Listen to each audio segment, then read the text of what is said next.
आप सभी का हमारे चैनल पे स्वागत है। प्लीज़ हमारे चैनल को सब्सक्राइब, लाइक, कमेंट, शेयर करें।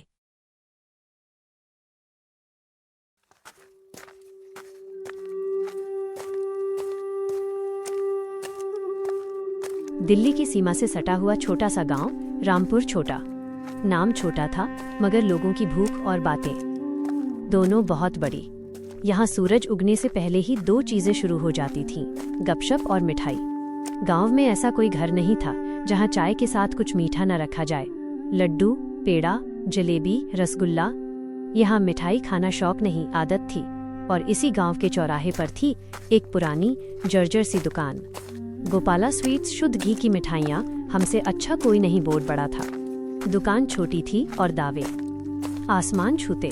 दुकान के अंदर एक मोटा सा आदमी पसीना पोंछता हुआ खड़ा था, चेहरे पर हमेशा नकली मुस्कान। गोपाला हलवाई। आओ भैया, मिठाई खाओ, जीवन में मिठास लाओ। वो रोज चिल्लाता मगर सुनने वाला कोई नहीं। दुकान के सामने मक्खियां तक नहीं मंडराती थी। अंदर एक दुबला पतला लड़का काम कर रहा था, रामदीन। मावा काटते काटते उसने धीरे से कहा, सेठ जी, एक बात कहूं? अब क्या उधार मांगने का इरादा है? नहीं सेठ जी, बस ये पड़ोस वाली मिठाई की दुकान पर रोज भीड़ रहती है।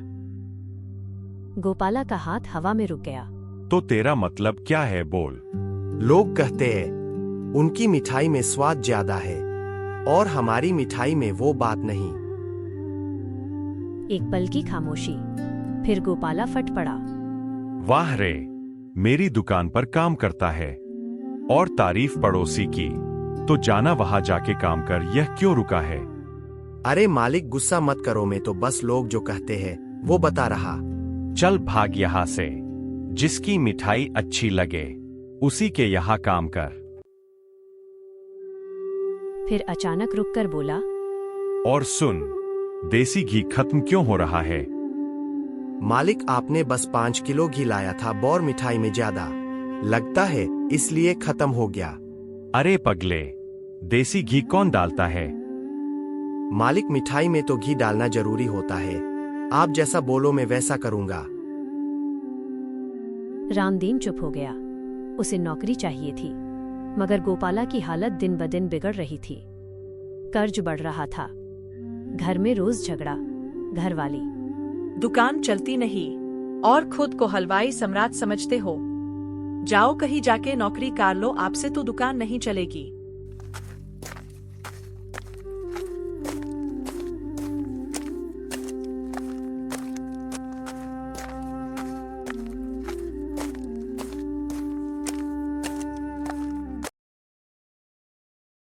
उस रात गोपाला दुकान में अकेला बैठा सोच रहा था, क्या मैं सच में नौकरी करूं? तभी दरवाजे पर एक परछाई रुकी। एक लंबा आदमी, काली कोट में, तेज नजरें। मुखर्जी। उसने बिना पूछे रसगुल्ला उठाया और मुंह में डाला। अगले ही पल थूक दिया। मुखर्जी गुस्से से, हलवाई हो या हजाम हो, मिठाई बनाई है या बवासीर? क्यों, क्या हुआ साहब, अच्छा नहीं लगा क्या? शुद्ध घी के नाम पर नकली घी डाल रहे हो और मावे के नाम पर अरारोट। गोपाला के पैर कांपने लगे। मुखर्जी, मिलावट के जुर्म में तुझे जेल हो सकती है। साहब, किसी को मत बताना, चाहे तो कुछ पैसे रख लो। साहब, गरीब हूं, पैसे मत दीजिए, मगर जेल मत भेजिए। नहीं, मैं तुझे पैसे दूंगा। एक पाउडर है, मिठाई में मिलाना है। क्या है साहब, कहीं नशा तो नहीं? नशा नहीं, एडिक्शन। जो खाएगा दिमाग में उसी रात उसने चोरी। दरवाजा बंद। खामोशी। गोपाला देर तक पैकेट घूरता रहा। एक बार आजमा लेने में क्या जाता है? उसी रात उसने चोरी छिपे रसगुल्लों में पाउडर मिला दिया। और यहीं से रामपुर छोटा की किस्मत अंधेरे मोड़ पर मुड़ गई। सुबह की पहली अजान और मंदिर की पहली घंटी के साथ रामपुर छोटा जागता था। मगर उस दिन गांव कुछ अलग तरह से जागा। गोपाला की दुकान के सामने सूरज निकलने से पहले ही लोगों की लाइन लगी थी। रामदीन आंखें मलते हुए बाहर आया। रामदीन, सेठ जी, ये लोग इतनी सुबह क्यों खड़े हैं? क्योंकि आज गांव की किस्मत मीठी होने वाली है। पहला ग्राहक आगे बढ़ा। गोपाल भैया, कल जो रसगुल्ला खाया था ना, ऐसा लगा जैसे जिंदगी में पहली बार सुकून मिला हो। आज 1 किलो देना। भैया, कल रात नींद ही नहीं आई। दिल खुश था, मन हल्का था। कुछ और चाहिए। भाई, घरवाली से झगड़ा हुआ, मगर मिठाई खाते ही सब भूल गया। गोपाला के चेहरे पर जीत की चमक थी। मुखर्जी सही कहता था। उस दिन सारी मिठाई बिक गई। दोपहर होते होते पूरे गांव में बस एक ही चर्चा, गोपाला की मिठाई। लोग खेत छोड़कर दुकान पर खड़े थे। दुकानदार अपनी दुकानें बंद करके रसगुल्ले खा रहे थे। स्कूल में बच्चे कम, मास्टर साहब भी गायब। रामदीन बेचैन होने लगा। रामदीन, सेठ जी, ये सब कुछ ठीक नहीं लग रहा। अरे पगले, इसे कहते हैं बिजनेस। और सुन, कल से दाम 2 गुना। 2 गुना? लोग मानेंगे क्या? अब ये लोग स्वाद नहीं, जरूरत खरीद रहे हैं। अगले दिन बोर्ड बदल गया। 400 रुपए किलो, 800 रुपए किलो। लोग चौंके, मगर लाइन छोटी नहीं हुई। एक आदमी, महंगा है, मगर चाहिए। आज नहीं खाया तो दिमाग फट जाएगा। भीड़ पागल थी। पड़ोसी दुकानदार तिलमिला उठे। ये कोई जादू टोना है। हम असली घी डाल रहे हैं, फिर भी कोई नहीं आ रहा। गोपाला हंसता रहा। उसी भीड़ में एक चेहरा रोज दिखने लगा। चांदनी, 19 साल की लड़की, आंखों में सपने, दिल में नर्स बनने की चाह। पहली बार उसने झिझकते हुए रसगुल्ला लिया। चांदनी खाते ही, अरे, ये तो सपनों से भी मीठा है। उस दिन के बाद वो रोज आने लगी, मगर पैसे नहीं थे। पहले अनाज बेचा, फिर चूड़ियां, फिर माँ के कंगन। मिठाई खाते ही उसकी आंखें चमक जाती, मगर रात में वो अकेले रोती। मैं क्या कर रही हूँ? मेरे सपने कहाँ जा रहे हैं? पढ़ाई छोड़ दी, नर्स बनना भूल गई। ये क्या हाल बना लिया है खुद का। चुप रहो माँ, मुझे मिठाई चाहिए, मुझे मिठाई लाकर दो। उधर गोपाला के पास मुखर्जी लौट आया। मुखर्जी हंसते हुए, देखा, मैंने कहा था ना। वो सब ठीक है, मगर पाउडर महंगा है। गोपाला फंस चुका था। उसी रात रामदीन ने छुपकर पाउडर का पैकेट देख लिया। उसके मन में डर बैठ गया। रामदीन खुद से, ये मिठाई नहीं, कुछ और है। और दूसरी तरफ सरपंच धुरंधर सिंह गांव की हालत देख बेचैन था। सरपंच, खेत सूखे, लोग पागल, ये मिठाई नहीं, महामारी है। रामपुर छोटा अब गांव नहीं रहा था। वो एक मीठी लत का अड्डा बन चुका था। सुबह सुबह लोग काम पर नहीं, गोपाला की दुकान पर हाजिरी लगाने जाते। सरपंच धुरंधर सिंह चौपाल में बैठा दूर से ये सब देख रहा था। उसकी मूंछें तनी हुई थीं। सरपंच गंभीर आवाज में, ये मिठाई नहीं, कोई बड़ी गड़बड़ है। उसी शाम शहर से उसकी गाड़ी आई।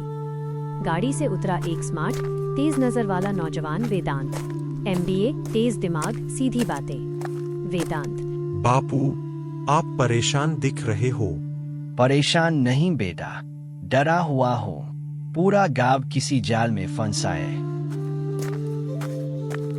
वेदांत ने बिना देर किए गोपाला की दुकान से खुद मिठाई खरीदी। वेदांत दुकान पर, भैया, 1 किलो रसगुल्ला। पहली बार आए हो, एक खाओ, फिर बताना। वेदांत ने एक और लिया। 1 सेकंड, 2 सेकंड, उसकी आंखें झपकी। वेदांत, उसने कुछ नहीं कहा, बस मिठाई पैक करवाई और सीधे शहर की लैब भेज दी। उधर रामदीन का डर बढ़ता जा रहा था। उसने एक रात गोपाला को छुपकर देखा। कैमरे की तरह उसकी आंखें सब रिकॉर्ड कर रही थीं। गोपाला रसगुल्लों में कोई सफेद पाउडर मिला रहा था। गोपाला खुद से बड़बड़ाते हुए। मेरे ग्राहक मेरे भगवान और मैं उनका शैतान। ये मालिक को क्या हो गया है, पागल हो गए हैं क्या? मुझे कुछ करना पड़ेगा। वो चोरी से थोड़ा पाउडर उठाकर सीधे शहर भागा। इधर चांदनी की हालत बिगड़ चुकी थी। उसके हाथ कांपते, आंखें लाल, दिल तेज धड़कता। माँ रोते हुए, बेटी तू मेरी बात सुन ले। मुझे मिठाई चाहिए अभी। उसी वक्त वेदांत की रिपोर्ट आ गई। उसने सरपंच को कागज थमाया। वेदांत, ये मिठाई नहीं, ये नशे का पाउडर है। सरपंच का सिर घूम गया। उसी समय रामदीन भी रिपोर्ट लेकर पहुंचा। दोनों रिपोर्ट एक जैसी थी। अगली सुबह सरपंच, वेदांत और गांव वाले सीधे गोपाला की दुकान पहुंचे। गोपाला, आज सच सामने आएगा। क्या हुआ सरपंच जी, मैंने क्या किया? तू गोपाला भाई, आप अपनी आंखों से ही देख लो आपने क्या किया। वीडियो चला। भीड़ सन्न, फिर गुस्सा। गोपाला पीछे हटने लगा। गोपाला चिल्लाकर, तुम लोग मिठाई के नहीं, उस स्वाद के गुलाम हो। भीड़ पागल हो गई। वो भागा, भीड़ उसके पीछे, और उसी भगदड़ में मुखर्जी सामने आ गया। मुखर्जी हंसते हुए, रुको, क्या इसके पीछे भाग रहे हो? ये बेगुनाह है। मगर इस बार उसकी चाल नहीं चली। लोगों ने दोनों को पकड़ लिया। पुलिस बुलाई गई और रामपुर छोटा एक बड़े फैसले के मुहाने पर खड़ा था। रामपुर छोटा की पंचायत आज अलग थी। चौपाल पर सन्नाटा था, मगर हवा में गुस्सा भरा हुआ। बीच में खड़े थे गोपाला और मुखर्जी, हाथ पीछे बंधे। गांव वालों की आंखों में सवाल और दिलों में आग। आज फैसला होगा। ये सिर्फ कानून का मामला नहीं, ये भरोसे की हत्या है। वेदांत ने सबूत सामने रखे। वीडियो, लैब रिपोर्ट, गवाह रामदीन। भीड़ में हम दुकान पर बैठे रहे। गोपाला की हिम्मत टूट गई। मैं लालच में अंधा हो गया था, मुझे माफ कर दो। ये सब तो ग्राहक की मांग थी। रामपुर छोटा फिर से जिंदा हुआ। खेतों में पानी आया, स्कूल खुले, लोग काम पर लौटे और गांव ने एक सबक सीखा। लालच ऐसा जहर है जो दूसरों से पहले खुद को मारता है। अगर गोपाला थोड़े मुनाफे में भी ईमानदारी रखता तो उसकी दुकान बंद नहीं होती, मगर उसने मीठे जहर को चुना और वही उसका अंत बन गया।